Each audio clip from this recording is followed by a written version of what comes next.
Good morning, everybody. Good morning. Good morning. How are we doing? How are we today? Um, oh, my other light's not on. Oh, fix that.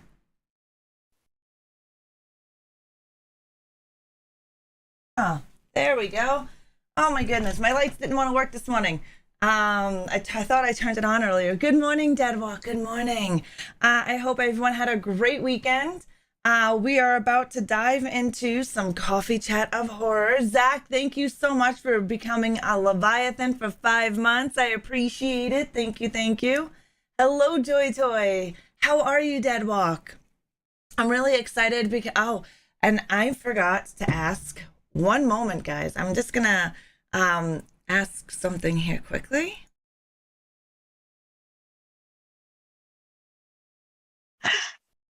It is Donyae.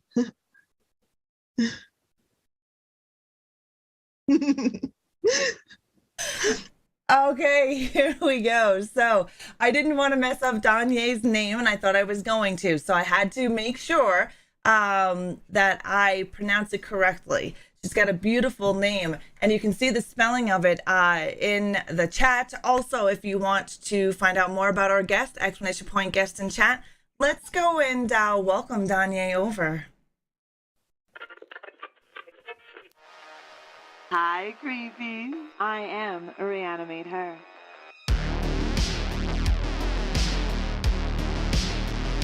I know, it just sounds like a porno all of a sudden. Some zombies start stripping their clothes off and shit. Captain, details later. We got our ball cleavage back, ladies.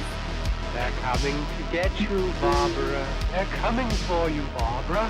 Do you want a game and get your Oh, jollies I'm not off sure. as well? I got lost. This is Coffee Chat of Horrors. Good screaming, everybody. I hope y'all had a great weekend. I just want to say thank you for digging yourselves up out of your graves so early to join me and Donyae on Coffee Chat of Horrors. I'm really excited to introduce you to our guest today, Donyae Coles. She's an artist and a writer whose work is speculative in nature, and some of her work you can see right here. I would highly recommend going to her website and checking out her artwork on a bigger scale. It is amazing. Good morning, Donyae. How are you? Hi, good morning, everyone. I'm doing really well. Thank you so much for having me on. Oh, I'm glad you're doing good. Can you guys hear Donyae all right? Like you guys can hear her? She's nice and loud? Let's see here. Make sure everything is up. Sound system up. Everything. Good morning, Monkey. Good morning, Keenan. What grave, right? Yeah, you can hear her perfectly. Thank you. Thank you. I'm using Zoom today, not Skype, so I'm not in familiar territory. So Donyae, tell us about yourself. Well, I am a horror writer. I've been writing for a number of years. Before I was writing fiction, I did a lot of nonfiction work. So if you were to Google me, you'd probably find a couple articles by me. But yeah, I started really seriously doing my fiction probably about 5 years ago, and it's been going well. That's good. Yeah, I was like, wow, I'm really doing this thing. And I've been an artist for like ever. Like that was the first job I wanted to do, and then I was like 6, and I was like, maybe that's not practical, but it turns out it would have been. So Yeah. So that's kind of what I do is I write and I do horror. So I'm I don't know what else to say about myself. I never know what to say. I live in Pennsylvania somewhere. I write primarily about like all of my work is about Black women because I am a Black woman, and representation matters, right. And be the representation you want to see in the world. I completely agree with you. So yeah, like ask me anything, I guess. Awesome. Yeah, sorry about that. Yeah, someone rang the doorbell. Heavy was waiting for a delivery, and Mr. Chico, my alarm dog over here, he went barking and yelling like we didn't hear the doorbell. I don't mind. I love animals. I love pets. In fact, like we used to have 3 cats and a dog. And Oh, wow. unfortunately, last year, my 2 cats and the dog all passed. Oh, my Lord. My cats were very old. My cats were Right. like 16 and 17 years old. Good lives. Yes, that's a long, nice life for a cat. Right? I was like, they really want the distance, but I miss them. They were my babies. But we still have Mayhem, the orange cat. He's still here, but he's quiet. Oh, that's good. That's good. Yeah, that's I'm sorry for your loss. It's all of them, like almost all of them in 1 year, the same year. It was rough. Last year was wild. Oh my Lord, yeah. I have 4 cats. One is Paul. I swear to God, he has mini moose in him. He's ginormous orange cat. And then my dog, Mr. Chico, that you just heard barking his head off, he's Chihuahua. They're fun. I love my animals as well. Me too. They're so good. They're just my heart. When did you start painting? I like literally when I say I've been painting forever, I actually do mean forever, but I guess I used to do art and paint a lot when I was like really little. By really little, I mean like 5th grade. So I used to do a lot of artwork, and then my stepfather got really weird because I did a lot of fantasy stuff. I was always a weird kid. Yep. And then my stepfather was like, no, you live in your little fantasy world. You got to stop that. You can't be doing all this. No more art for you, which was very dramatic. And don't treat your kids that way. I agree. Oh, it is very. Right. And so then I stopped like for a really long time. And then I ended up needing electives in high school. And so I was like, I'll just take an art class, because that's what happens when you need electives for anything, right? You're like, I'll take an art class. Yep. So I ended up taking an art class, and I was really good at it. I not like to toot my own horn, but like, because I'm not, I don't think I'm like necessarily like great at technique, but like my I guess it was really good, and I really impressed my art teacher, which was funny because I had this teacher for like 2 years for like how when you're in high school you have those like little groups that you have to go into, like life skills or whatever, you know what I'm talking about. I had her for that, and she hated me so much. And then I had her for art, and then she loved me, like complete 180. Wow. So I got really into art again. And I was painting and I was drawing and I was really passionate. And then I was a senior, I was going to college, and my mom was like, you better not go to college and try and major in art, which again, don't tell your kids that.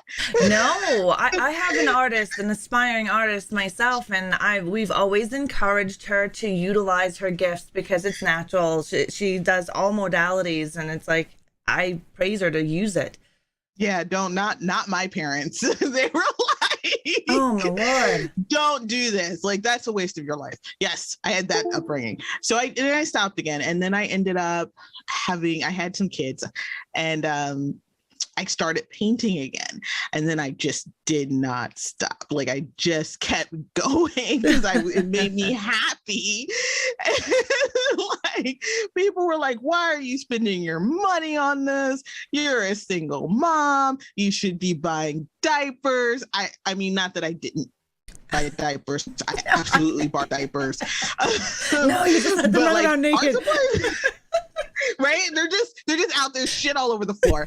But no, like, art supplies are expensive, right? Like, they are. They're not cheap. I use expensive art supplies. I'm a believer in the tools that you use are going to affect what you create. So I do use expensive art supplies in a lot of my work. And people were like, why are you spending the money on this? You spent like $120 on this, and it's like 3 paintbrushes. And it's like, because it's my damn money and it made me happy. Like, I'm allowed to have joy in my life. That you are. It's your money.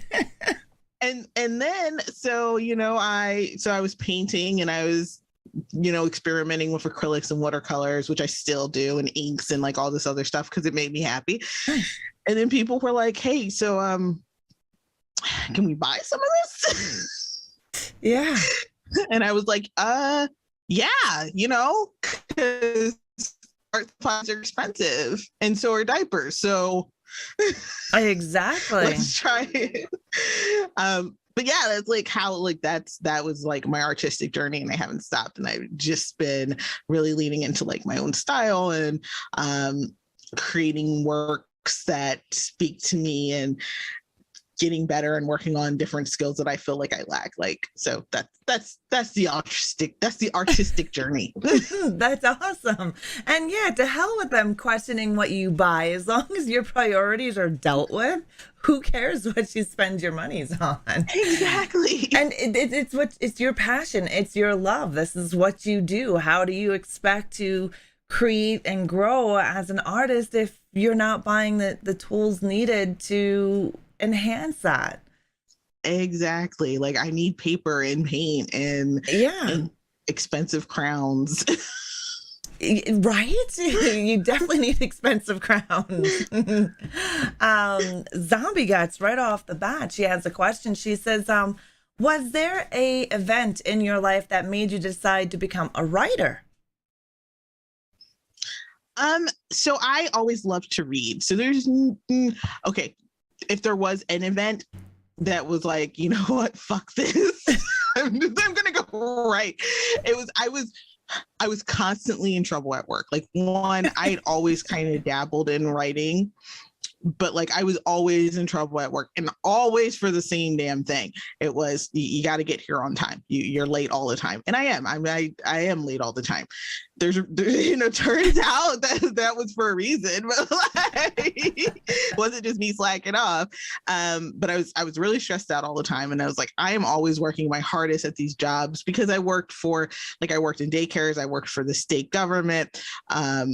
And I was always doing my all, and I was always producing work. And like, I felt like I was always getting in trouble for like, you're late. Right. And I'm like, what do you want from me? Like, I go above and beyond, and you're still on my case. I can't deal with this.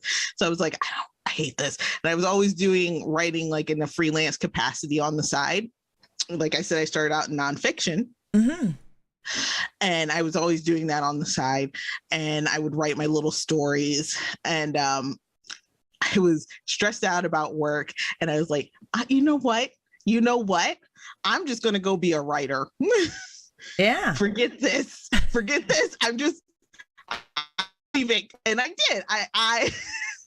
I said, I'm going to quit my job and be a writer. Like, I went to therapy. I told my therapist that that's what I want to do. And I went to work like the next day. And I was talking to my friend at work, and I was like, I'm going to quit my job and be a writer. And she was like, that sounds wild.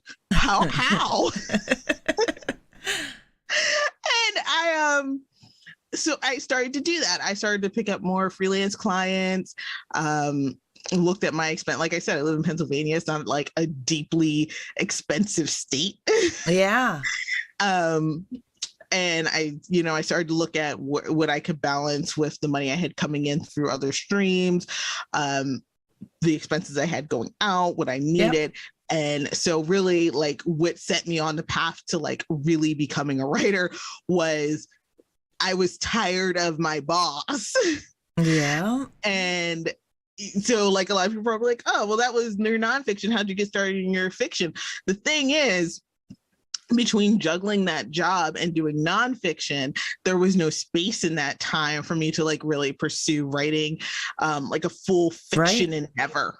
So once I quit and I had more, like I got resettled in my life, I had more time, I was able to focus on writing fiction, like really writing fiction.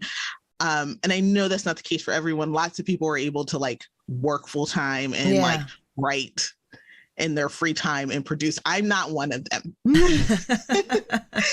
I cannot. So it really was like, if I had not left then, I would not have had all the success in my fiction that I have had. That's amazing, though. Good on you for quitting something you didn't want to do. It didn't make you happy. It was making you miserable. And I mean, that's awesome. I'm really happy to hear that you're living your dream and writing and having the influences and having the time. I definitely understand how it is where I know people who work full time and then do what I do as well. And continuously do what I do, but work full-time hours and hash out as much content. And it's just like, I couldn't do that. I was always exhausted. Yeah, I was like, I have 3 kids. And at the time that I left, I was pregnant with number 3. Oh, wow. So prior to that, I just had the 2 kids. Right. But they were a lot. Okay. Oh, of course they are. Like any number after 1 is like a lot. And then after 2, it's like, oh my God, we're outnumbered. Yep. So, I was already dealing with that. And then I was working like full time, and I was tired all the time from that. Yeah. Like I came home and took naps like every day. Yeah. And I would get up and like I would still have dinner and the laundry, and then I would have freelance work that I was doing. I would just be it was a nightmare. Yeah, it would be tiring. You work all day, right? Most likely 40 hours a week. And, by the time you come home and take care of the family, your brain is tired, your emotions are tired. And artists, I know, just seeing my daughter, her artwork and creativity is tied to her mental well-being and her emotions and how she is physically. And you can't create, whether it's writing or painting, when you're exhausted.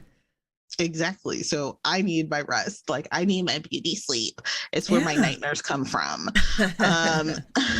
So, so not knocking anyone who is able, like more props to you. Yeah. You can like hold down that 9 to 5 and pursue your creative dreams and pursuits and make that life for yourself. I 110% support you. And I think that is wonderful. And I am not playing any it's not the Olympics, I'm not like I'm better or you're better. Like, no, we're all in this together. And it's true. It's true. I always give more power to you if you can hold down a full 9 to 5 and then still do your process of what you want to do, your hobbies or your passion outside of that, on top of your everyday work life and family life. Definitely. Yes. Did you have any influences in the art realm when you were growing up? So, I like the thing about me. So yes. All right. So like the easy. All right. So here I'm influenced by like everything. Like right. I am a sponge. Okay. So if I see it, if I hear it, if I read it, like it's going in that bank, right? It's all up for grabs. But like a couple of different things went on in my life. Like I spent 4 years of my life in Italy. So like nice. Ton, like all of that art, like 60% of the world's art is there, some ridiculous number. So like constant art just getting thrown in my face. And then like Heavy Metal magazine, just yes, it's an awesome magazine. That is, I love Heavy Metal magazine.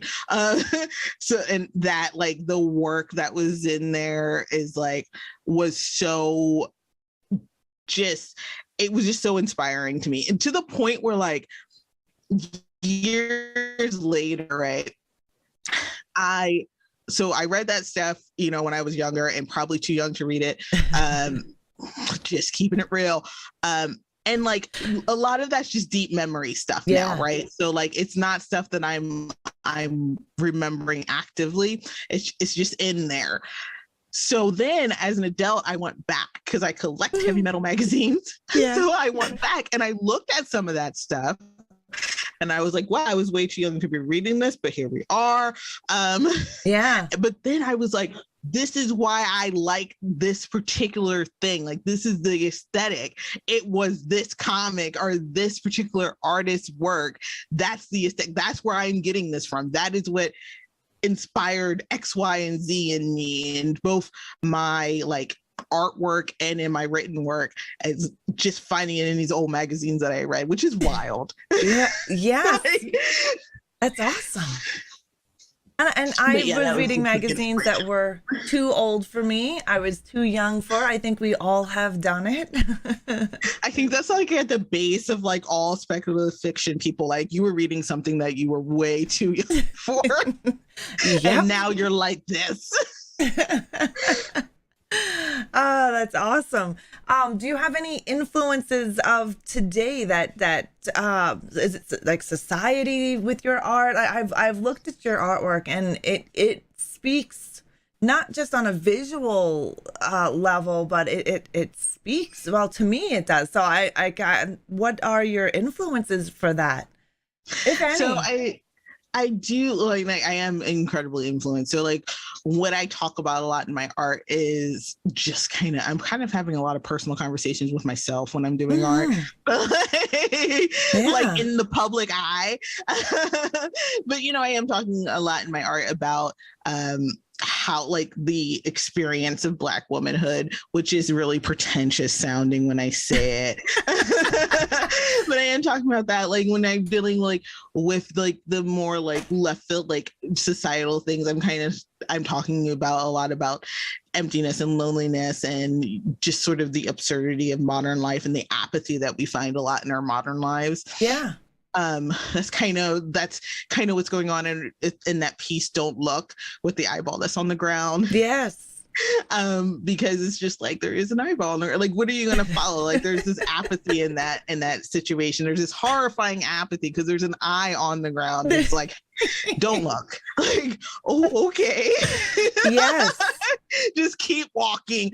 But also, there's nowhere to go, right? Like, there's nowhere to go in that picture. Like, the horizon is nothingness, and it's like, do you go in this building? That sounds like a terrible idea.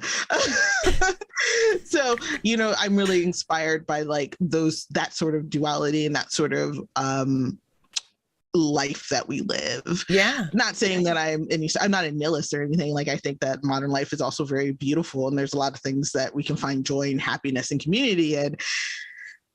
But I'm a horror person, so yeah. No, I like the Don't Look. I definitely have the image. The artwork that she is discussing. Don't Look is an eyeball on the ground. It is in here, and you'll see it'll say "Don't Look" across. It's like a movie theater or like a gas station. What building did? I have absolutely no idea what that building is. I have no clue. Zero idea. I always think about it as a gas station, which is really weird because it doesn't actually look like a gas station. There's no pumps or anything, but like I also think about it as a gas station when it's like probably a warehouse of some sort. Like I don't think it's a shop because there are no windows. Yeah.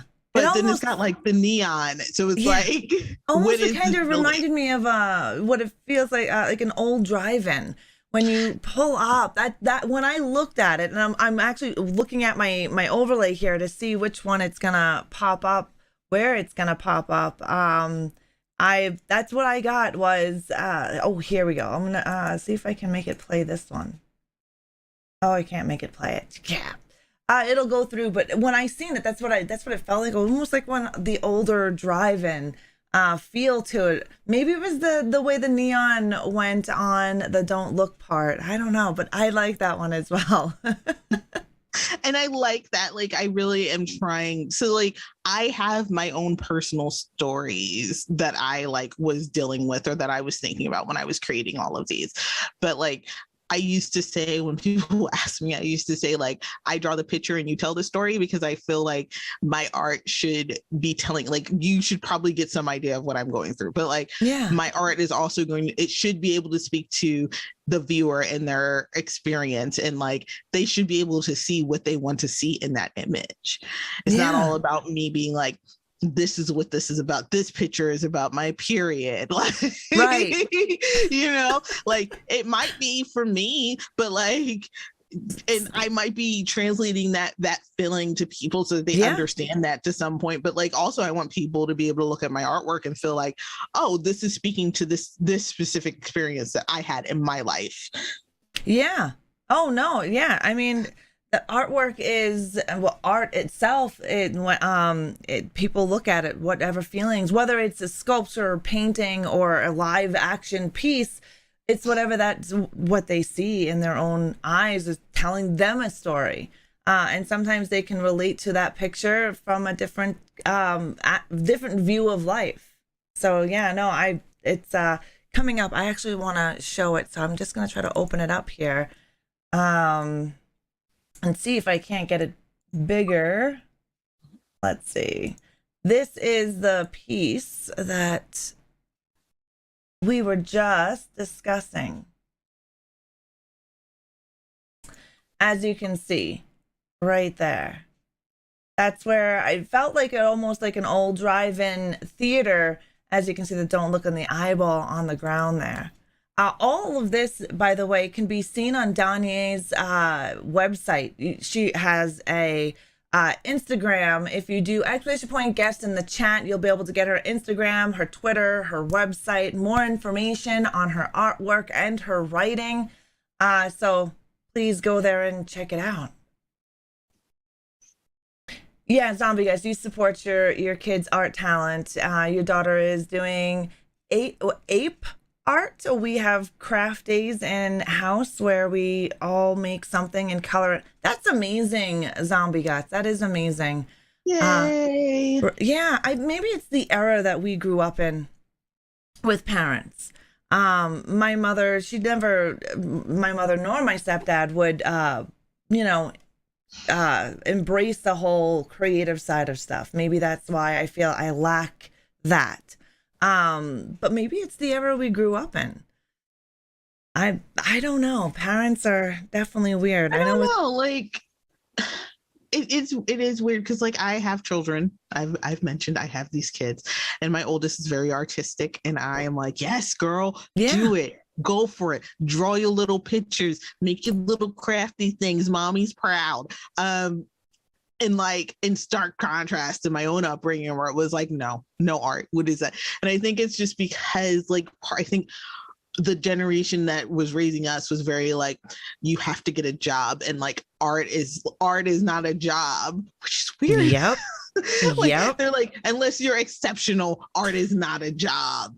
And it's like, okay, but like, lots of really unexceptional people are out here making a living doing art. Like, I think it's really important that when we're talking to our kids, let me be a mom for a minute. Let me give some parenting advice. When you're talking to your kids about their futures and about their jobs, like, it's really important not to just fall up back on your own bias and knowledge, because there's stuff that you just don't know. And there's like, if your kids like, I want to be a musician, I want to play music, like, don't default to just thinking you're never going to make it. It's a hard industry. You're not going to be a pop star, because there's 1,000 jobs where the job is play music. That people do and support themselves on. Like, everyone can't be a pop star, right? Every writer isn't going to be Stephen King. I might be Stephen King, but that's irrelevant. Like, every writer isn't going to get to like the high, like, every artist is not going to be at the highest point of the mountain, but that doesn't mean that they're in the ditch starving to death. Okay. Oh, exactly. There's tons of work, if you want to draw, if you want to paint, like, yes, there's being a gallery artist and hanging in galleries and selling one piece for like $10 million. That is a job. But then there's also doing decorative art. There's also doing murals in cities. There's also just doing graphic design work where you like make packaging. There's animation there, like the list. You can become a tattoo artist. You know how many tattoo artists I know? They're making bank out here. Okay. Yeah, exactly. They all went to art school. Yep. So there's tons of ways. And I think that, more people need to be like, not like cognizant of that. Like, we live in the future. Google it. I completely agree. Don't shut your child's dreams down just because the only person you can think of is some super famous person. Like, let them do what they want to do and help them find a way to support themselves doing it. 100%. And Joy Toy was saying, she says it's probably most definitely the era, because her parents never encouraged her writing because it doesn't pay the bills. So I definitely see that in our generation. But you're right. You can make money off of it. There are numerous ways that you can monetize your creativity. And you don't have to be doing it full time either, part-time while you're working part-time. You can part-time it. You can, you have them, and not saying that everyone has to monetize their creativity either. Like, it's okay just to have a hobby. Yeah. Just putting that out there. But yeah, like, just don't be afraid to try. Don't be shut down by the ideas that like you can't because you're not this exceptional person. Like, no, just do it. Just create, do the thing, put it out there for people to see it. Let other people decide if they like it or not, if they want it. Like you said, someone was like, I didn't write. I hope that after this conversation, you do write. I hope that everyone who is here, who's like, I wanted to do art, I wanted to write, I wanted to make music. I hope you do. I hope you get off of this podcast when we're done and you go and you get some art supplies or a musical instrument, or you sit down at your computer and start typing. You do that. Okay. I am proud of you. I believe in you. I support you. Yeah, that's awesome. And I completely agree. You got to go out there and do it. Life is short and you don't get do-overs quite often. So if you didn't do it when you were younger and now you want to do it, just go for it. Without big risks, there's no big rewards. And I think just anything in life, even just going to get an average everyday job just to pay your bills. I mean, you got to go out there and do something to bring your dreams alive, right? So definitely go for it. Go for it. Take the chance. And if it doesn't work out, like, just remember, if it works, you were brave. And if it doesn't work out, you were still brave. Be brave. 100% what she said. Exactly. You did it, right? Was there any movies or TV shows growing up that help also influence your writing or your artwork? We know Heavy Metal Magazine, which is awesome, and then the movie, right? Yes, I love the movie. Big fan. It's wild. Now, in the horror side of your artwork, was there any movie or TV show that gripped you and said that, okay, this is going to influence me as well? This is going to become a core part of my identity. So like I watched like a lot of 80s horror movies. Yes. Like a lot of them. My stepdad, I don't know why he did this to this day. I have no idea what this was about, but he videotaped everything. Like we had HBO and he recorded everything. So we had like a full cabinet of like VHS horror movies that like he wasn't watching. He wasn't a horror buff. I have no idea why he had all of these. None of us do, but like I watch them like so much. Like I'm on Elm Street 4 for some reason. Yeah. Was like the movie. The Running Man was the movie. That's not necessarily a horror movie, but like there's part of that core part of my being. That was the film.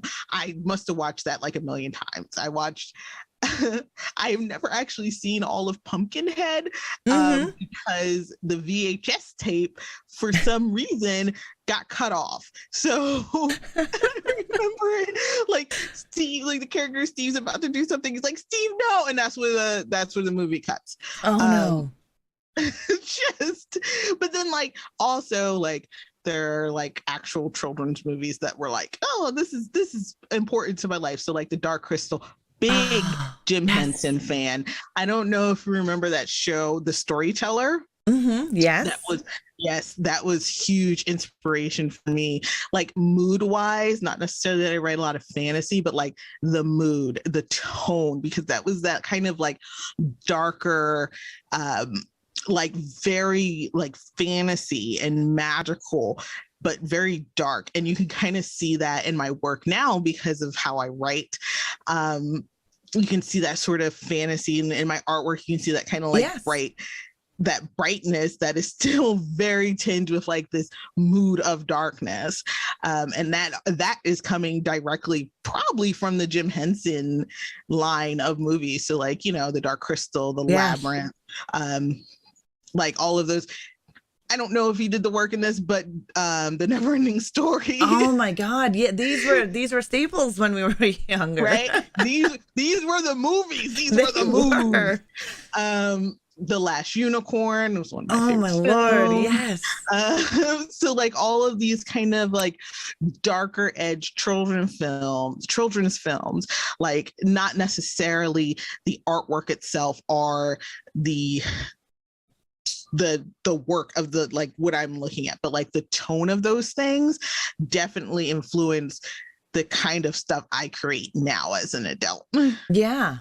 Oh yeah, Dark Crystal was an awesome movie. I seen that. I remember being a little girl and seeing it in one of the opening nights that it was coming to the theater. And back in the day, they used to do all these promotional stuff for these types of films where they had coloring books and different things to promote the Dark Crystal or the Never-Ending Story or whatever was being there at the time. They don't do that stuff anymore. But they don't. No, it's like, give us, $30 for a ticket. Right? Nothing free. Like, just go sit in your sticky seat and be happy. Exactly. But even Jim Henson, he was, there was an article that I read with him. He had an interview. And the reason why he created the more darker side of fantasy was he thought children were able to understand, and it gave them an easier way to understand the darker side of life, which I think everybody starting out at a young age should see that side, because life is full of, light and dark. Exactly. And I think the younger they are and they see this, the easier it is for them to accept certain dark things in life, like death. Mm-hmm. And I thought that was great. Yeah. Never-Ending Story. Last Unicorn. Oh, those bring back. Right? Memories. Those deep core parts of your personality. Yes, and the sad parts as well. Never-Ending Story, the horse. Oh, my Lord, yeah. Yes. Yes, in the Swamp of Sadness. It's worse in the book because the horse can talk. Like, oh, my God. I read the book in high school, and so I obviously had seen the movies like a million times. Yeah. And, so that's a rough scene, like it the horse's Artex is going down. The tree's like, no, and he can't cry because then he will also start to sing. So like he can't even feel his grief. No. And then in the book, that scene is almost word for word from the book, except for the fact that in the book, the horse can talk. Oh, wow. So, yeah, I never read the book. They were having a discussion while then this horse is like, it's too much. I can't take it. And he's like, no, come on, buddy, you got to get through this. Come on, bestie. And like the horse is like, I can't. I'm sorry. This is it. And then he has to so he has an actual final conversation with his best friend, and then has to keep going. And I was like, why is this heartbreaking? Why did you do this to children? Right? Monkey and Deadwalk in my channel are like, I still have not gotten over that horse fucking swamp. Swamp, but it's also like a perfect metaphor, right? Mm-hmm. Like it is a perfect metaphor for grief, because it doesn't, like, the person that you lost, like, yeah, they are lost, they are in the swamp, and like you can't follow them, you have to keep going, you can't be drowned. Like that is a perfect lesson, that is a perfect metaphor, that like you have to keep going. Yeah. Oh yeah. And it you can also see that the change from having a carefree life to now evolving with the storyline of losing your best friend, and then his life is changing and evolving into something else. Yes. Definitely sadness, for sure. It really is. I agree, Monkey. I was gonna say something that threw me off. Now we're all like sad, like, oh my God. Well, I'm remembering all of the sad parts. Isn't it funny? Like, it's the sad parts that really stick out, and then some of the good parts stick out to you in these films, but mainly it's the sad part. Like, you can remember like it was yesterday.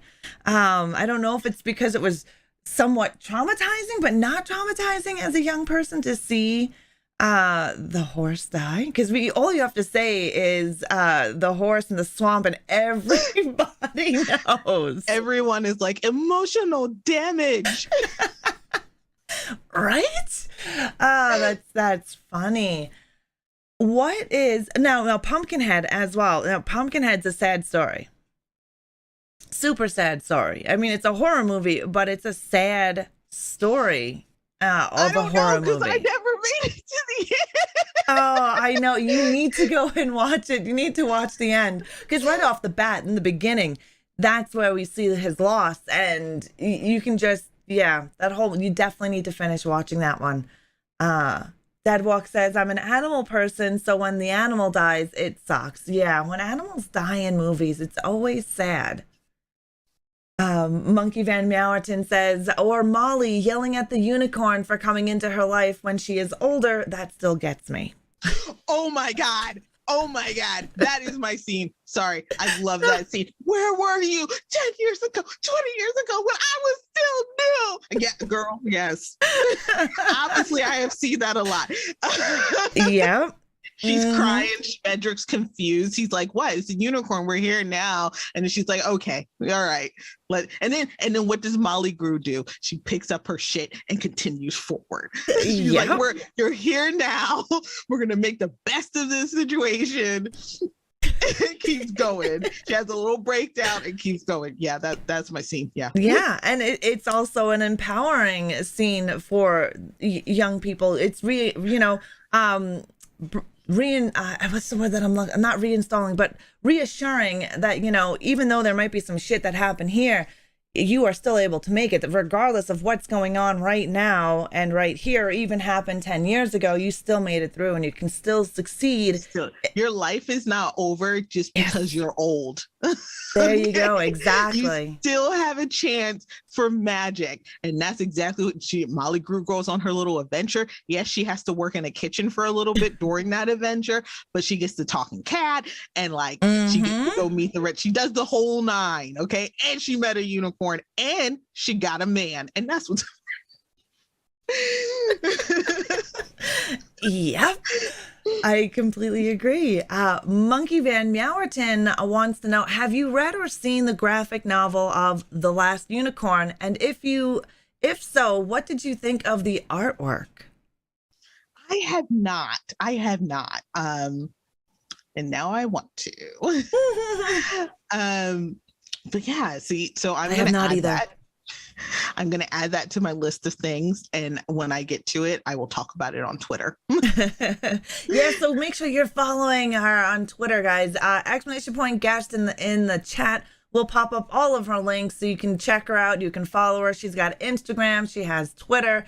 She's got a website. So definitely go for it. Yeah, no, that's I didn't even read that. Monkey reads a lot, so I did not even know that they had a graphic novel of The Last Unicorn. And that's really weird because I freaking love comics. Like, I love them. I love them so much. They're good. I have a couple of comics myself. They're mainly in the horror, like Army of Darkness, Hatchet, Elvira, but those are my little guilty pleasures over there. I have I have so many of the comics. So I've got like all of Kabuki, all of the Sandman. Nice. Great art in both of those, by the way. Yes. Those are both really beautiful. I have so many, and now I'm drawing a blank, but I read all Transmetropolitan is one of my favorite stories. Freak Angels was really good. I think you can read that online for free still. But just Bone, which has really childish art, but which is a really great story. Castle Waiting is a lovely story. The Snowpiercer comics, if you haven't read the Snowpiercer comics, but you've seen the Snowpiercer movie, please go read the comics with the understanding that as far as I'm concerned, the Snowpiercer movie is canon.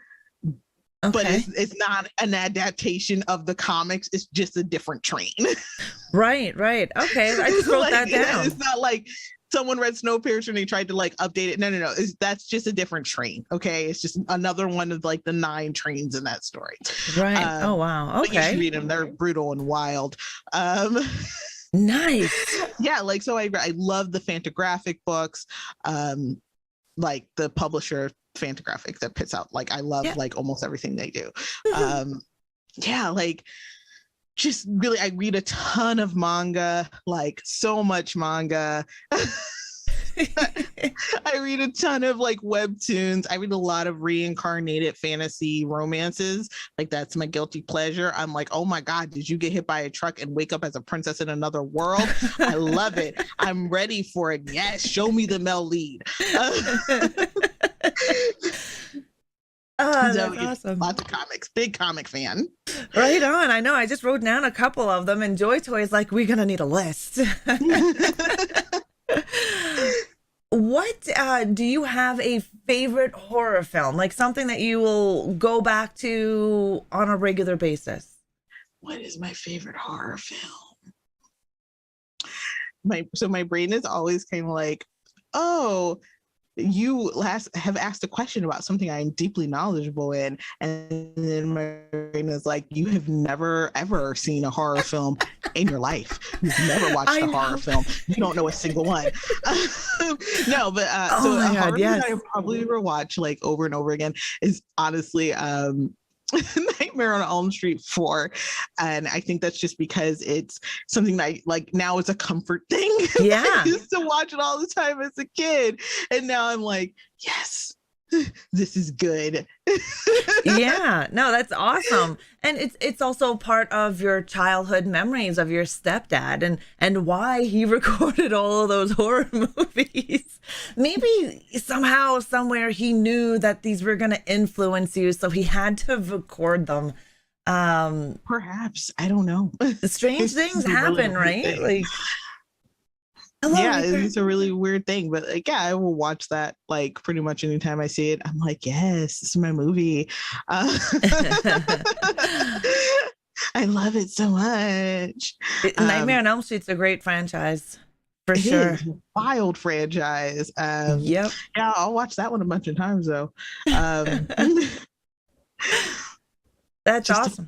Yeah, no, Nightmare on Elm Street. I will have to say, 3 is my favorite. I do know what movie I will watch over and over again. That is a horror film, and I'm just like, yes, girl. In the Mouth of Madness. Oh my God, yes. That is an underrated horror film. I think it's an awesome, awesome film. In the Mouth of Madness. Sam O'Neill. Yeah. The best final girl, honestly. Yes.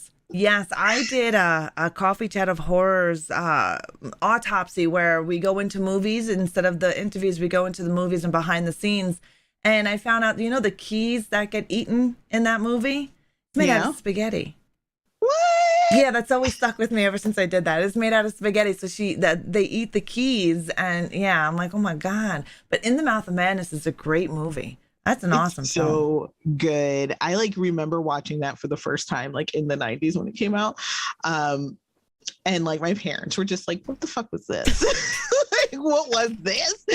And I was just like, I would have definitely fallen into this madness. Yes, I would. Because like Sutter Kane he's obviously Stephen King, right? Like that's obviously like the allegory that we're getting.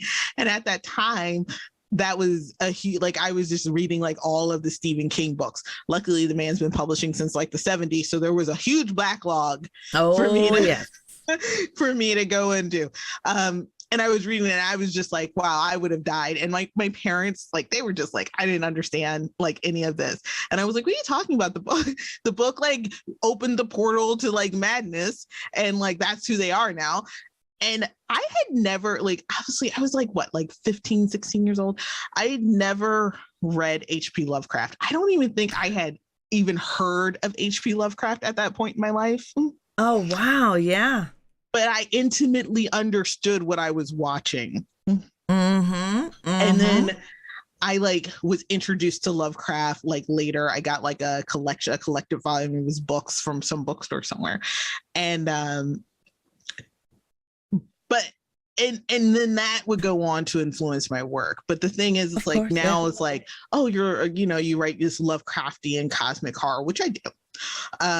But like people are like, oh, it's Lovecraftian. And I'm like, not really. It's kind of, like the starter point for this is In the Mouth of Madness.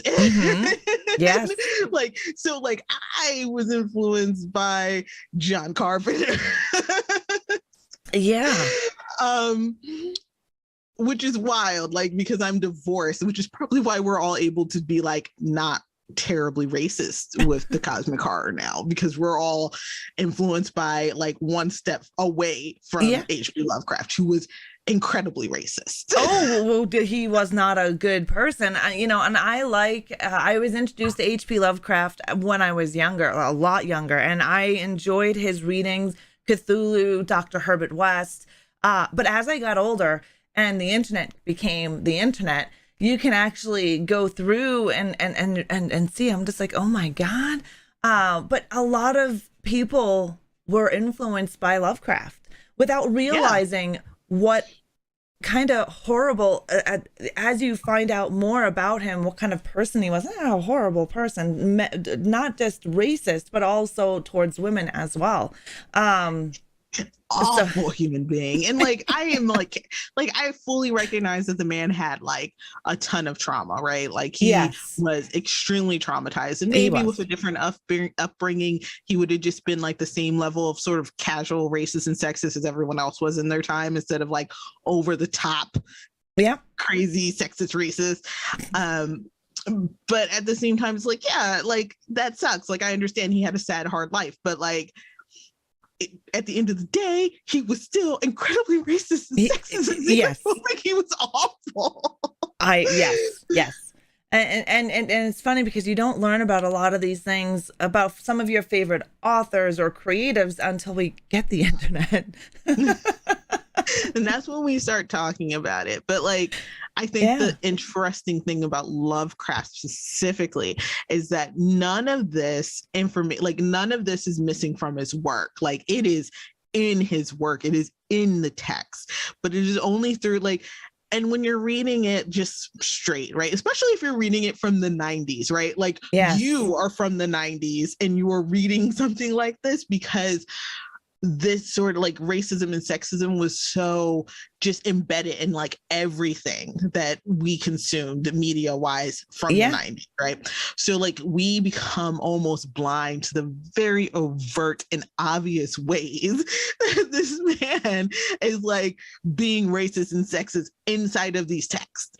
And it's only like once we like look at that, like once we are divorced, like from like we have unlearned that, you know, that racism and sexism that was fed to us, spoon fed to us during that time, that we are able to now look at these with new critical eyes and be like, damn, it really was here the whole time.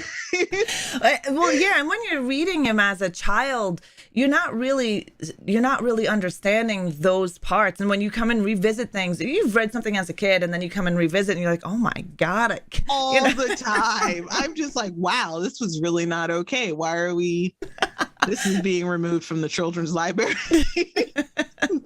Well, and boy. And now if you go back to like my daughter's school and you go to the library, there's a lot of things that are no longer in there because of what we've read when we were younger. I guess people went and revisited and was like, oh no, we can't be we can't be having these out. We cannot be like, and like that, and you know, that's a huge discussion in children's media, especially with things like the Called Out Award, where like once you have that little sticker on the book, that remains in the library forever because it's been vetted. But like it was vetted by people from the 1940s. Yeah, and done in an era where a lot of that stuff was not okay, but in that era, it was that thing. It was okay. Yeah. Well, let's be real. It was okay. Yeah. No. I definitely. Which I'm glad things have evolved, even in horror. Like you can even tell in horror how things have evolved from back in the day. Absolutely. To now. Absolutely. Because I was doing this little thing where I was revisiting some of the horror books that I had read. You know, in the 90s, I was revisiting some of the things that I had read, which are not like, by the way, these books are kind of hard to find because they were all like mid-list titles and they are just disappearing. Yeah. But if you're curious, archive.org does have copies in the open library for a lot of them. So I was revisiting some of those. And yeah, man, I was like, thank God, because these things are like $100 for a beat up ass paperback. Oh my. Yeah, it's crazy. Some of them have been re-released on Amazon by the authors who've gotten the rights back and they self-publish them, which is fine. But yeah, it's just wild to go back and read some of those and be like, wow, this is greatly uncomfortable, but like not in the way that like modern horror can be uncomfortable, right? Yes. Like, you know, when you're reading you know, you're reading something like the modern horror, you're reading like, you know, the Helly Pipers or Eric LaRocca or the Zin Rocklands or whatever. And it's like, wow, this is like some uncomfortable body horror stuff that is happening. This is gross. But I love it. I'm going to keep going, right? Yeah. You know, you're being hit with like some hard histories about like things that are going on, and it's like, wow, this is uncomfortable, but like I'm going to keep going because this is really saying something. Whereas like back in the 80s, it was like, yes, let me like show you some like sexist violence that like in no way serves a story, but is very over the top and like very splatterpunky. And I love splatterpunk works. Like I love it. Like give me that over to the top, gore filled, grimy, slimy shit. I want it all. But like reading some of this stuff, it was just very clear that like what they consider to be over the top and like splattery and like be saying something was racism and sexism, and like really just unexamined racism and sexism. Yeah. And I think like that's what, and like I want to be clear. I want to be 110% clear at this point that I do not personally think that any of these authors were bad people, you know, right, except for H.P. Lovecraft. Yes. We have his letters. We know for a fact he was a bad person. Yes. But, you know, when you were talking about like people like, you know, like Richard Lehman, I just read one of his books, you know, from this time period. Like, I don't think that was a bad person. I don't think that he was like at Klan meetings and beating his wife, you know, like, I don't think that that's what this is. I think this is honest to God, their attempts at sort of grappling and dealing with some of these issues that they found themselves. Dealing with in their lives, and like trying to, in their way, show it by taking it to the extreme. So I think what they were really doing was taking these things to the extremes, and as a way of discussing them and making it more apparent, you know, because there is something to be said for like, you just read a book in which a cop like describes every woman's boobs, like every single woman that walks on to the screen, he talks about their tits from the age of like 13 to 53. He talks about them. Like, why is that okay? And like, you read this book. And I think that was an attempt to like really discuss those issues and like really like bring them to light. Yeah. Uh-oh. You're frozen for me. Hold on. I don't know if you can hear me. Like when I can hear you. Okay, perfect. You froze for me there for a couple of seconds. Okay, we're good. Okay, cool. So what I'm saying is I think that was really an attempt to try and push that envelope and say, where is the line? Like let's put the line down. Let's figure out where it is and let's talk about why it's there. But I also think that it was the 80s and 90s, and that maybe wasn't the best approach. Probably, yeah. And sometimes when an art, whether it's making movies or writing scripts or painting, I think people always try to get out things they want to talk about or subjects they want to talk about, but they just don't know how to bring that up. Right. And I think that's a lot of what we're seeing in these older books and these older works, is that it's just like, these are people trying to talk about something, but like how they're going about it is not like, now we're looking at it through the lens of like, we have discourse and we have the internet and like, we are much more evolved, and how that looks to our eyes now. But like some of that stuff is just hard to read. Like, oh my God. Yeah. And I mean, and it's definitely nice to see it evolve from then to now, and to even see more women representation within the industry as well. We've got Nia DaCosta, who, I mean, I loved her Candyman. And I have yet to see it, but it is on my list. I'm excited. I'm like, I'm going to watch it. It's going to happen. I'm going to make a day of it.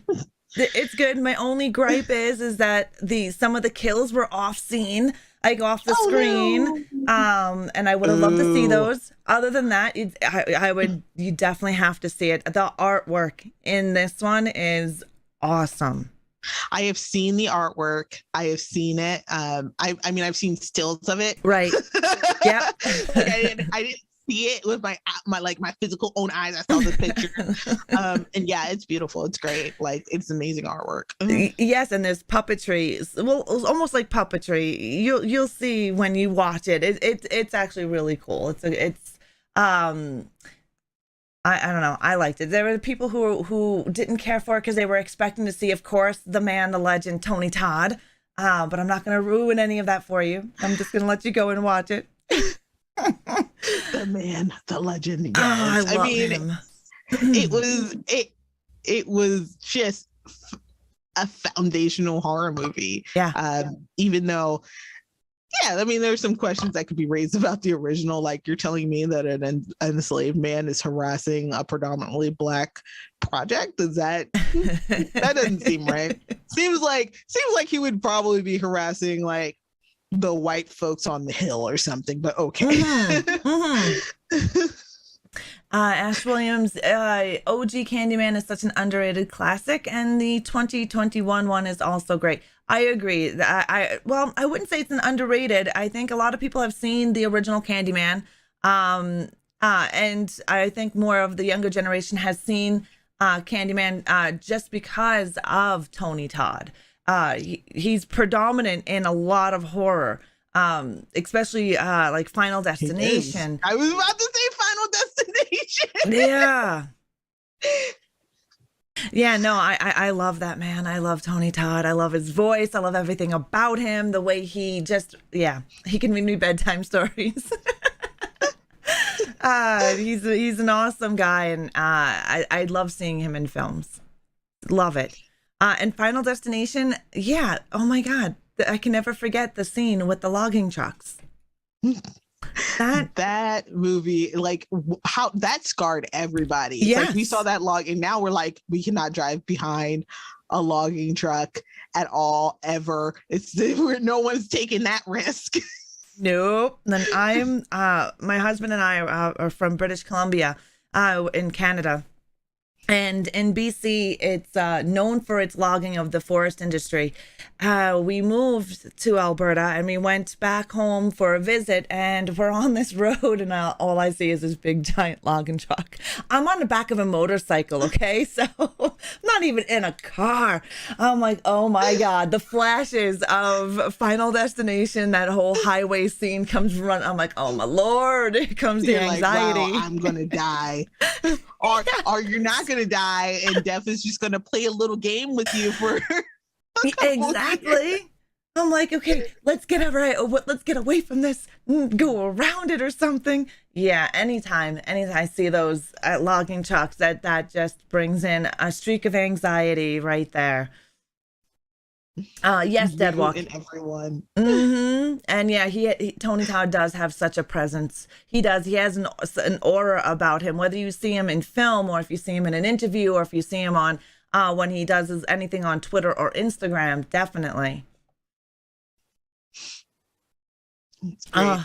Now, out of your writings, what are some of your favorites that you have created? Oh, wow. Yeah. So one of my favorites is a story called Dawn Colored Night. I just really love that story. That one is like a less scary one. It's it's in a future, like the near future, though, not like super space future, but like near future.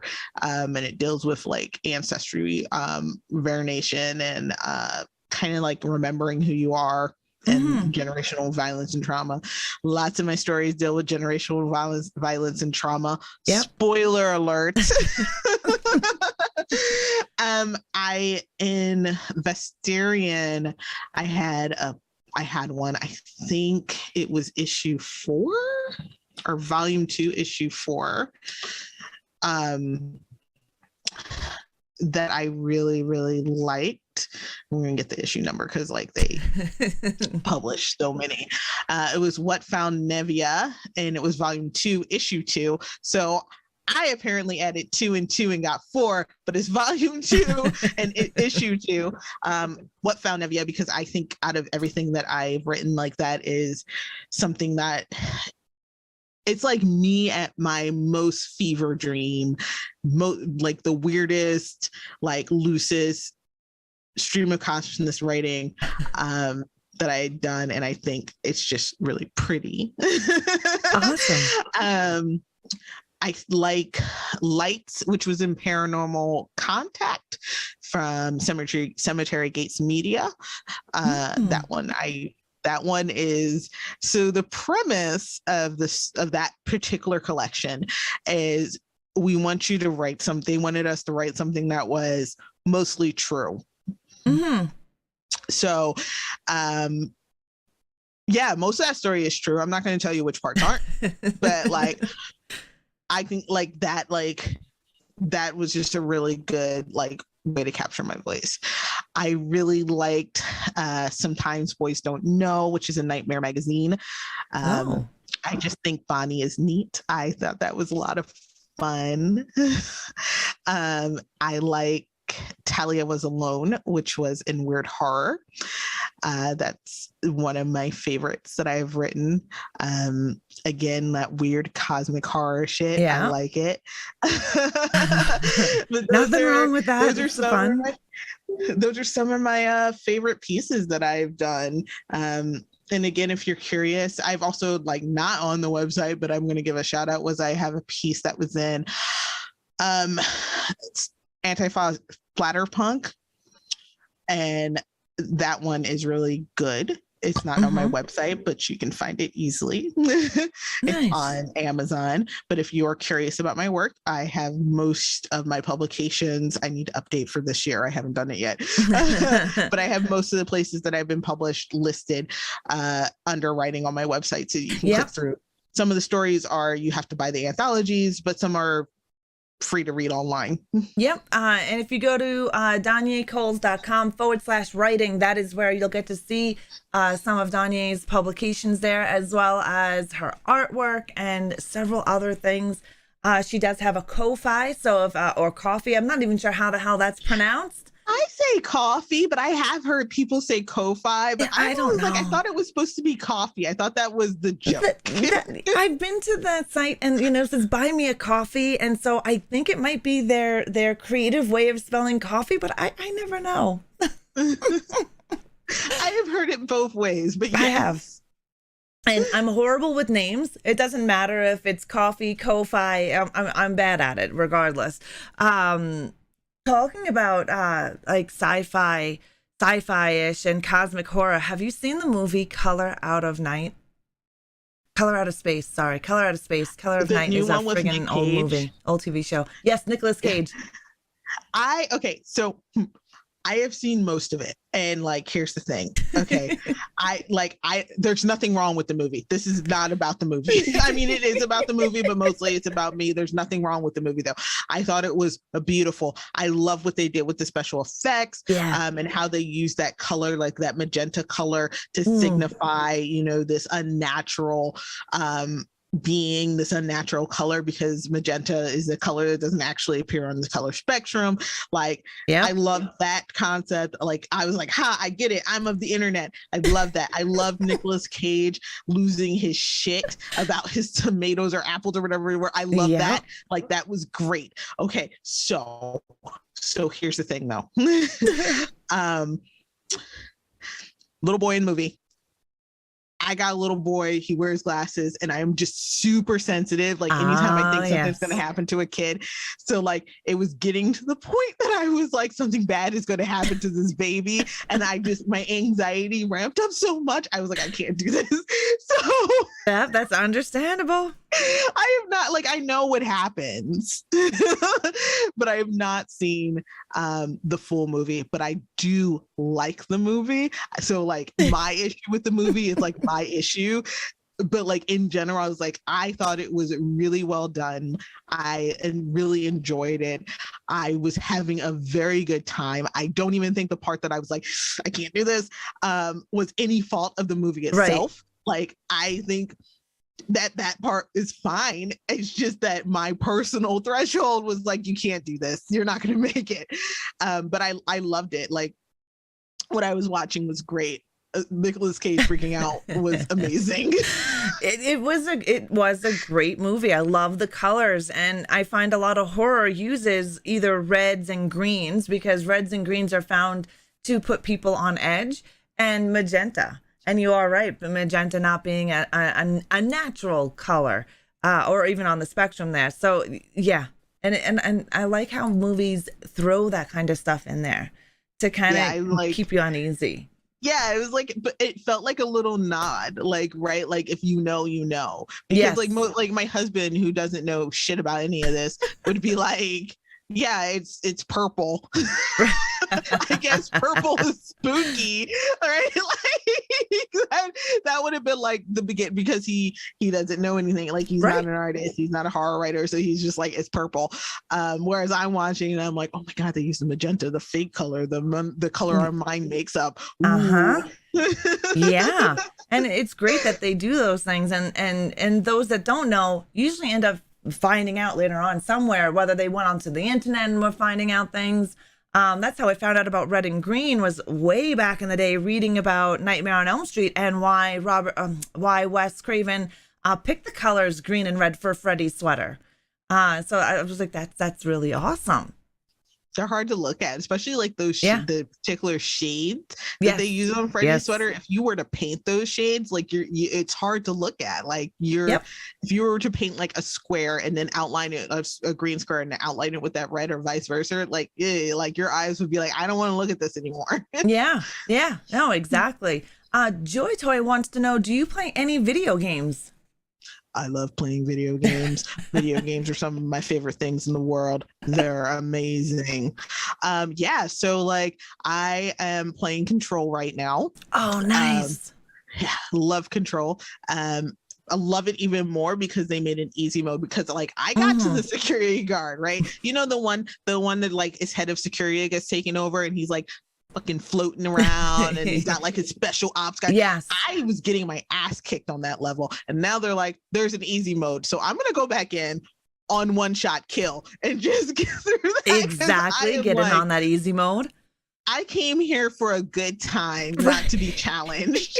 But yeah, yes. But yeah, Control is like the current play. I really am enjoying that. I think that's a great game. I love the lore. I loved Alan Wake, which is older. I love Alan Wake. Alan Wake was great. I was like, this is what I want. So like horror video games, it's always like, oh, like your Silent Hills, right? Like that's kind of like the pinnacle of the horror. Resident Evil, the Silent Hills. Yeah. Like that's one kind of horror game. But like I dig this like deep story horror shit that's coming, right? And like this weirdo like backroom stuff. Like I'm here for it. Like give me that lore. I want it. I want it all. Give me that SCP nonsense.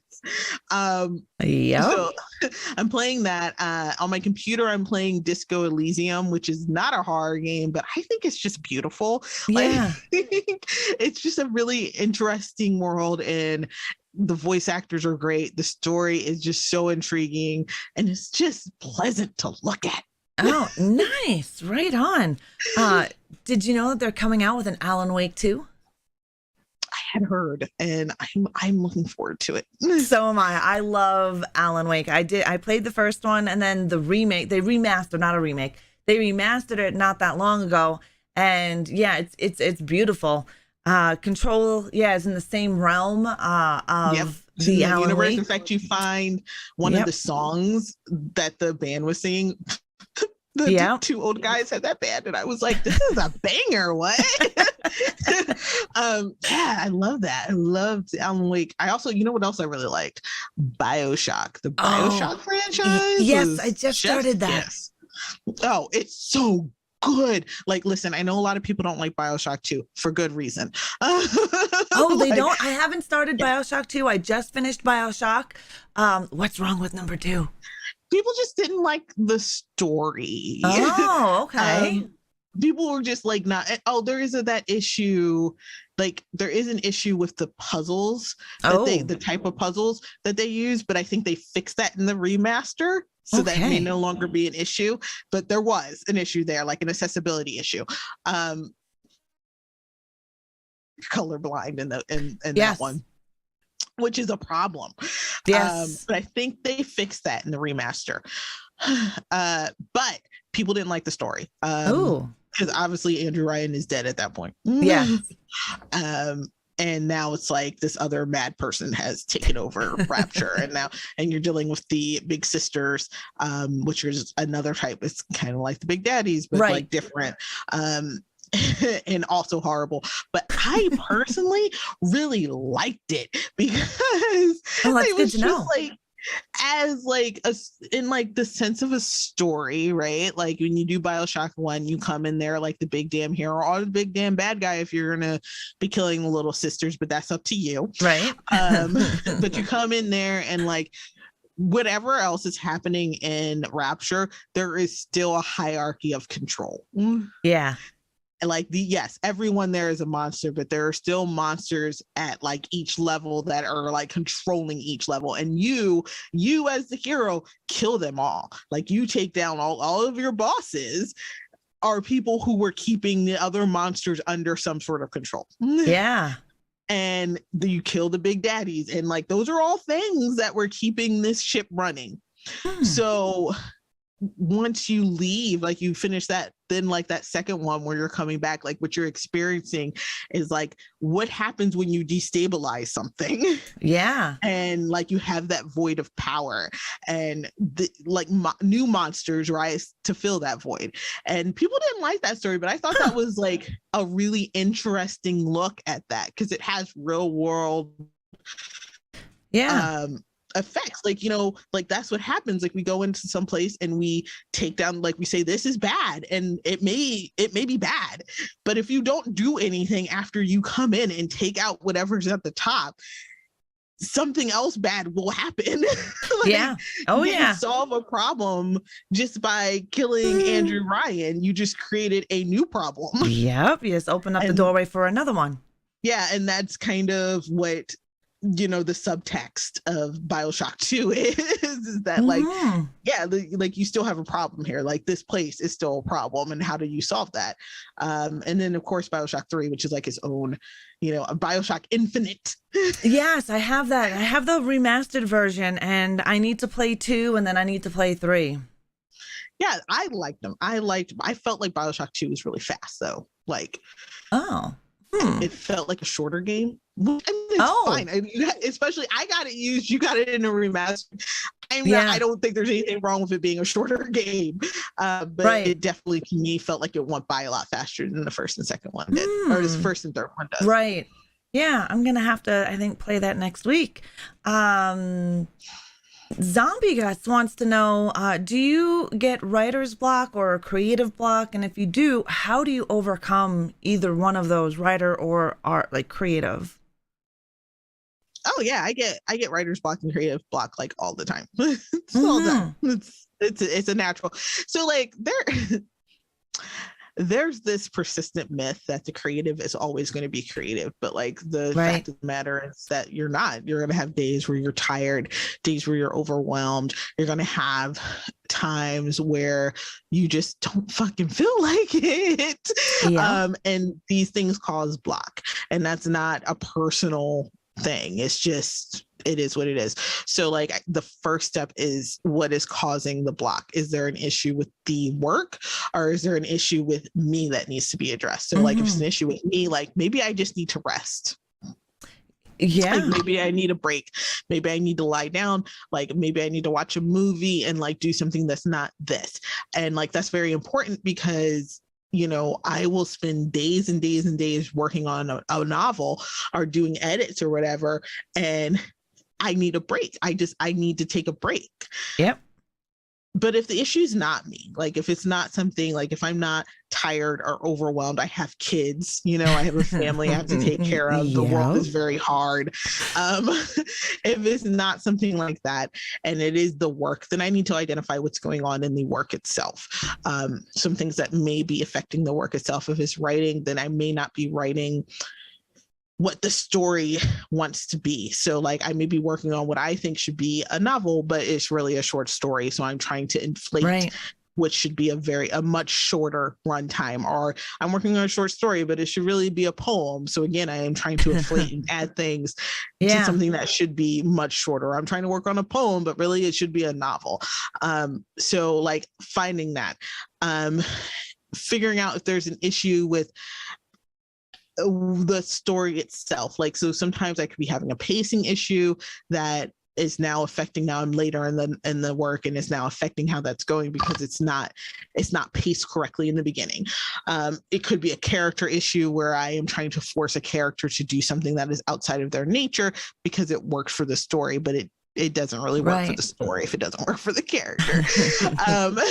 So like spending time sort of looking at those things is how you break up that block. And I do a number of outlining and sketching and writing techniques to sort of help me like work my way through those things. And sometimes it's just talking to other people about the work. I mean, like literally just info dumping about what I have going on. So sometimes that's a friend who is willing to listen to me chat for, 15 minutes about shit they don't know about.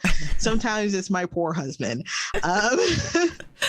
where I am just going, and that helps untangle that knot and like helps me get things back under control. Sometimes it's just admitting to myself that this doesn't have to be perfect because it is literally a draft. Everything is literally a draft until it gets published. So and just like moving past that. Sometimes it really is just that. Sometimes it's just, you know what, this is going to be Lane's my agent. It's going to be Lane's problem in 2 weeks when I hand him this manuscript. This is Jen's problem in a couple weeks when I hand her this manuscript. Like this is someone else's problem. I do not have to have an answer for this problem right now. I just need to keep going. Right. Oh, that's good. Yeah, and for art, like usually because there's no boss of me in art, I'm not beholden to anyone in art. It usually is just a case of either one, I need to rest.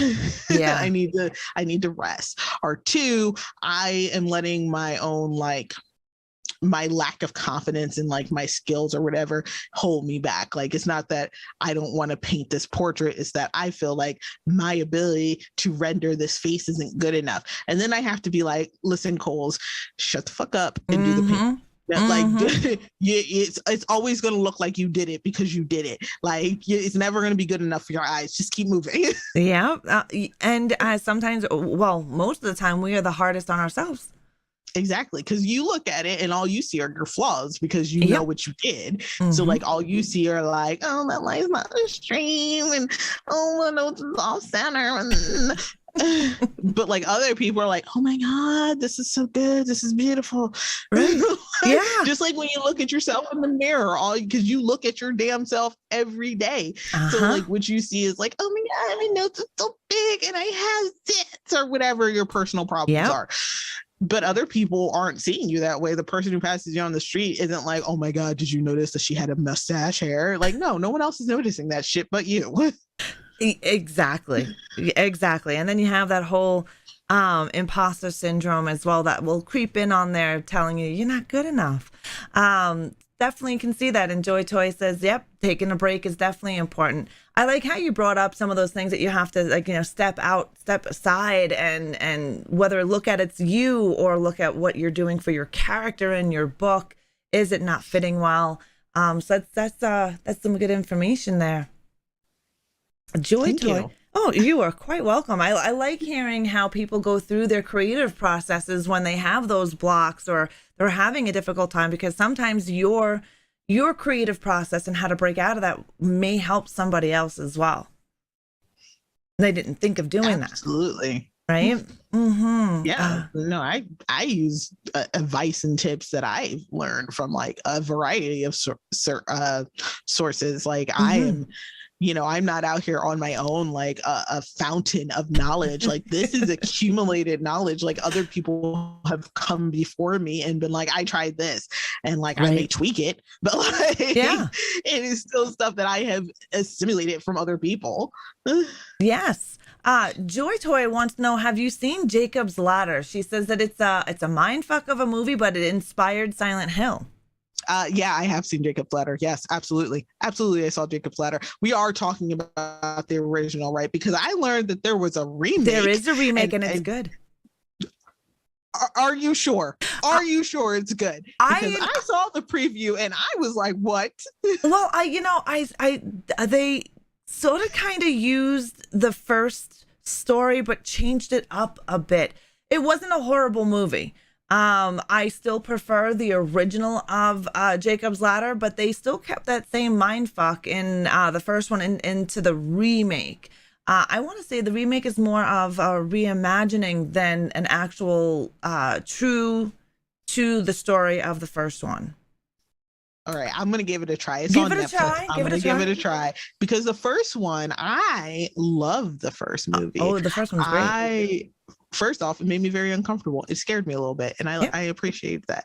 But I also think it was a really deeply sad and beautiful story.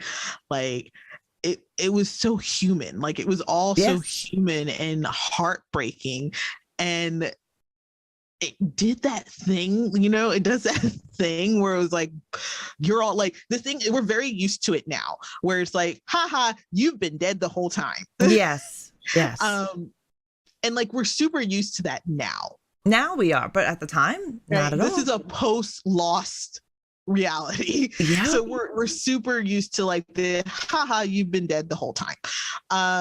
But then we weren't. So like when that movie came out, and even I actually saw it like after it came out, like well after it came out, because I saw it as an adult, but like it still was before we, that became a trope. Yep.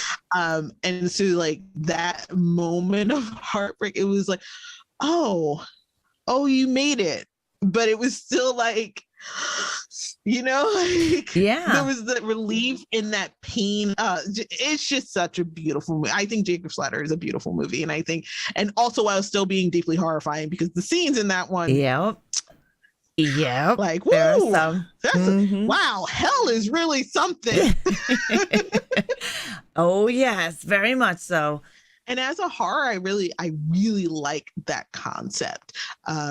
Or that like it comes up in different things, but like when you're showing people like this is hell, but hell really just looks like wherever you're at. Yep. Except for like these very minor fucked up things. So like in the grand scheme of things, like those people just literally just shaking their heads really fast on camera. Yep. Which is creepy. That's super creepy, but also like not a major part of this world, right? Mm-hmm. But like this is still hell, and like this is happening to you. Like I just love it. I love it. It was 10/10, great movie. Well, the remake or reimagining does not overdo the original. The original is still the best. It wasn't horribly done. The remake, I don't know. I enjoyed the remake. I'd love to hear what you thought of it when you go and see it. Oh, I will be talking about it on Twitter. Okay, awesome. Like whenever I watch anything, I'm like on Facebook, I'm on Twitter, I'm like and tweeting. Now everyone's watching it with me. That's awesome. Ash Williams, since we're on the movie subject, wants to know, have you seen the Evil Dead movies? Yeah. I didn't see the remake, but I did see, or I didn't see the TV show, but I did see, Evil Dead 1 and 2. I think they're a lot of fun. I've seen Evil Dead, Army of Darkness. Army of Darkness, yes, the 3. I remember like deeply, like I saw that one first because of how old they were when I came out. Yeah. And I remember seeing the preview for Army of Darkness and like wanting so badly to see the movie. And of course, there's like, what the fuck is wrong with you? And I'm like, so much, and it's your fault. And I finally got to rent it, and perfect moment. I was like, yes, I love this. This is great. Doesn't make sense because I didn't see the first two, but it's fine. Right? I love Army of Darkness. It's one of my favorites. And the video game is coming.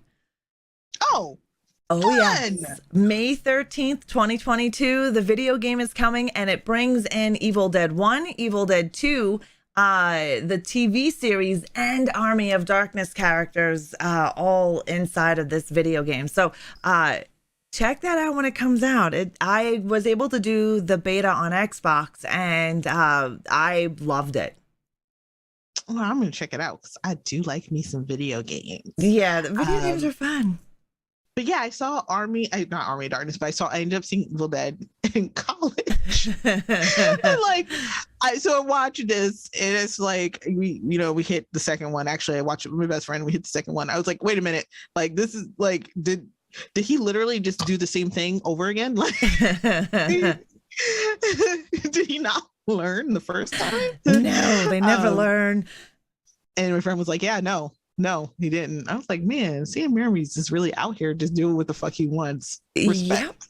Yep. There's going to be number 4 in the franchise of Evil Dead, not including the remake. The remake is really, really good. So if you ever get to see Evil Dead 2013 by Fede Alvarez, I'm going to highly recommend that one. I haven't seen it yet, but like I have not heard anything bad about it. Oh, it's fabulous. It's great. And Joy Toy says to blame Ra on Twitter if you don't like the remake of Jacob's Ladder. But yes, they're coming out with a fourth one, Evil Dead Rise, and it's supposed to be out sometime later this year, and it's coming out on HBO Max.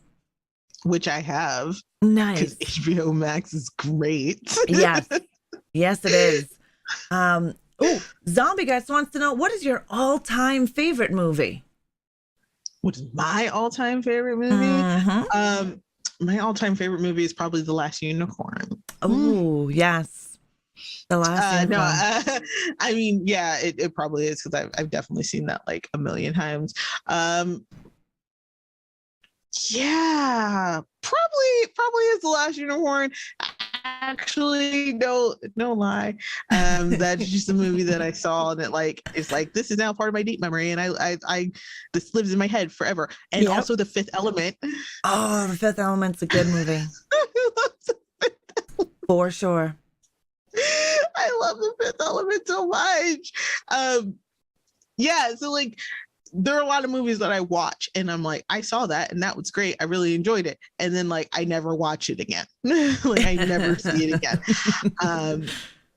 And like I feel like the movies that I like, this is a movie I watch, like my comfort movies that become like, these are like the movies that I watch all the time, have nothing to do with necessarily like what my picks in movies are.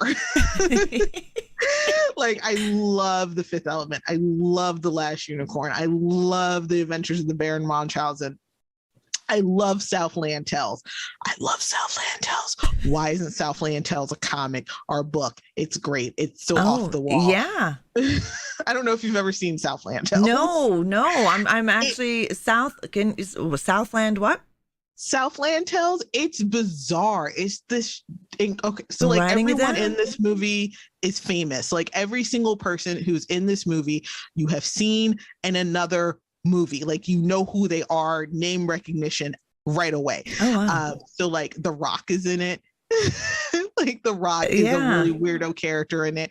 Ba Ling's in it. Yeah, she's the Chinese lady who just like can't act for shit, but like can she eat up a scene? Who else is in it? Buffy the Vampire Slayer is in it. Sarah Michelle Gellar's in it. Oh, yes, she plays a porn star. Her name is Krista Now. Oh, wow. Buffy Now. So like John Lovitz is in it. Like all of these people, like there are no characters that you're like, that is a side character. Justin Timberlake is in it.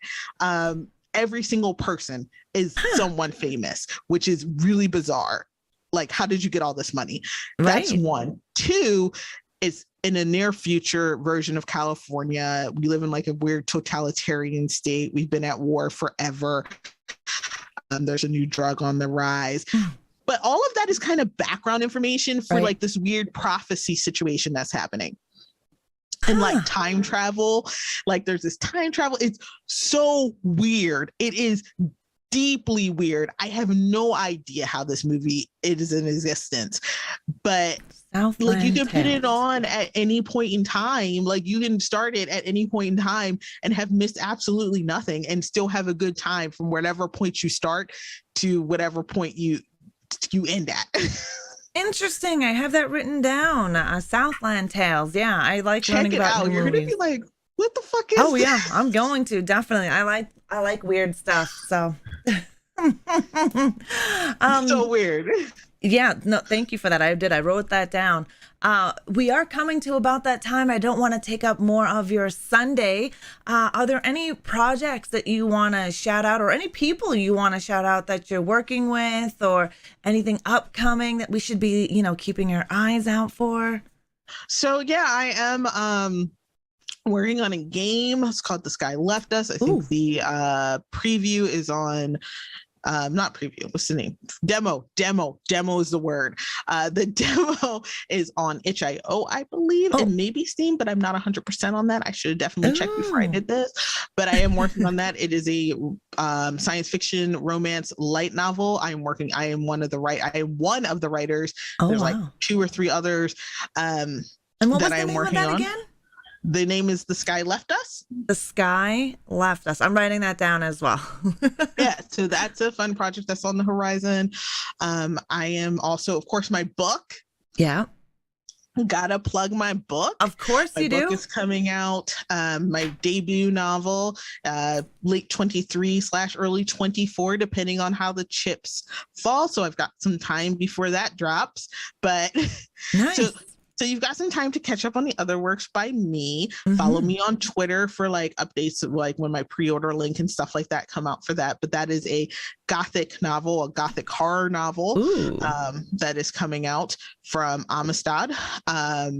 So I'm very excited about that. So those are like my 2 big things right now. I can't think of anything else. I don't think I have any like, I'm going to be in the Mother anthology from Weird Little Words. Nice. With a bunch of other people. A bunch of other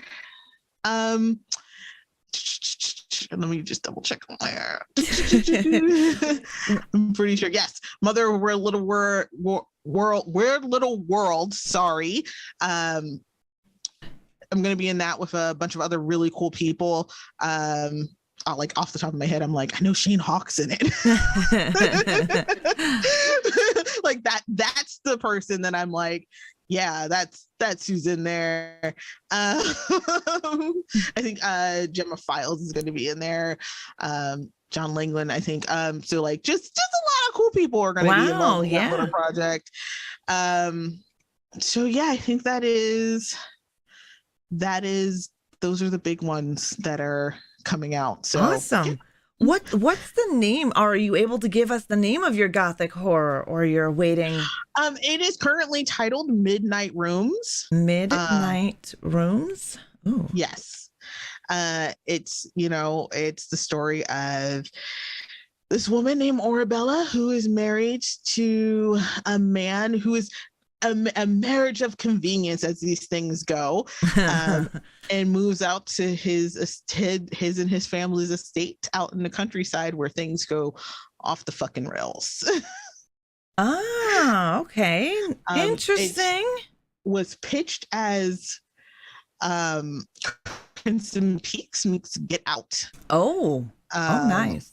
So yeah, like definitely, follow me just for more fun information about that. I follow you already. And now I'm writing it all down as well, because I'm going to put it down below in the description when When we're done here, I'm going to put down some of your upcoming work and projects. So Joy Toy just told me that The Sky Left Us has a Kickstarter going. So I'll also add that to the...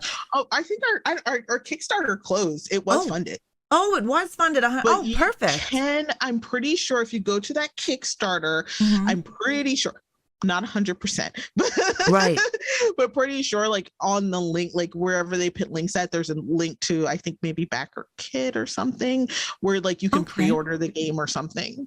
All right. Awesome. I will definitely check that out. And I have this information here. And another project you said is called The Weird Little World. Oh, I'm in an anthology coming out from Weird Little Worlds called Mother. They called Mother. Have a Kickstarter coming up. Okay. So perfect. I'll look for that. Definitely look for that, and then you can absolutely save the reminder to support that when the Kickstarter goes live. Perfect. Awesome. I have all that written down.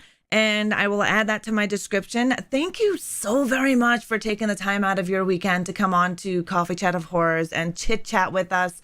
I had a great time chatting with you about art, your books, your writing, your favorite movies. It was definitely a good time. Thank you very much. Thank you so much for having me. I really enjoyed myself. I loved the chat. It was such a good time. The audience was great. Great questions from everyone. Really enjoyed it. It was such a pleasant experience. Yes, and I will love to have you back on CCOH in the future to tell us where you are then at that time in the future, where you are and how everything is going. Absolutely. Would love to come back in the future. This was great. You can tell my friends. Oh, yes. Tell them all. But no, thank you very much. I did. I had a great time. And next weekend, we're going to be talking with Vincent DeSanti, director, actor, and producer from Womp Stomp Films. We'll be on the show on April 10th, and we're going to talk about Never Hike Alone and some of the horror movies that he's made. He's an independent artist as well and does a little bit of writing. But yes, thank you so very much, Donyae, for being on Coffee Chat of Horrors. You have yourself a great day. And if I need any information about some of your upcoming projects, I'll just email you about them to get some, if I can't find information, to make sure people can get their hands on these things or support, because supporting independent artists is an amazing thing. Absolutely. And I have my coffee open, like if anybody wants to drop me a tip. There you go. Exclamation point guest in the chat there. We'll bring up the coffee, her website, Twitter, Instagram, all of that fun stuff. Definitely go out and support. Thank you again, Donyae, for being here. Have a great Sunday. You too. Thank you, everyone, for listening to me chat. I had a great time. All right. Bye. Bye. Oh, I had a blast talking with Donyae. Now that is my Zoom. I had a blast talking with Donyae. So please make sure you go to her website so you can get a better appreciation of her artwork. There is some gorgeous works on her site. She's definitely fun, and I'm excited for these things in the future. Being one of the writers on the game The Sky Left Us, her graphic Gothic novel, horror novel coming out in 23-24 called Midnight Rooms. If anybody has missed any of the information that we spoke about here today, where you can get her prints, if you want to support her on Ko-fi, down below in the description, there will be links. Yes. If you want, send me those links, Joy Toy. I definitely want to add them to the description. She's also going to be in Weird Little World anthology called Mother. So we're going to have all that information for you guys down below. If you want to get your hands on some of her artwork, or if you want to read some of her books, please make sure you go check her out on Twitter, Instagram, and all of the fun places. Thank you guys so very much for being here and hanging out with me and Donyae and chatting. I really had an amazing time. Every Sunday is always a great time. So thank you all for being here. I'm glad you guys enjoyed Donyae as well. And yes, next Sunday, April 10th, Vincent DeSanti. He is a reoccurring guest on the show, and he is also creating Never Hike Alone 2. Yeah, so we're going to be speaking with Vincent next week. If you're in the Discord, make sure you check out the event section, and also make sure you check out the Horde Crypto Curiosity. There's some votes going on in the Horde picks. Reaper, thank you for being here. Thank you, Mischief Maker. I'm sorry, but you can catch the VOD. I hope you have a great day, Mischief. I hope everyone has an amazing Sunday. Thank you for being here. Thank you for hanging out with me, Joy Toy. Thank you for keeping the chat clean and doing what you do. Thank you very much. I will see you guys tomorrow morning over on Twitch at 11 a.m. Mountain Time. All right, guys. I will slash you all later. Bye.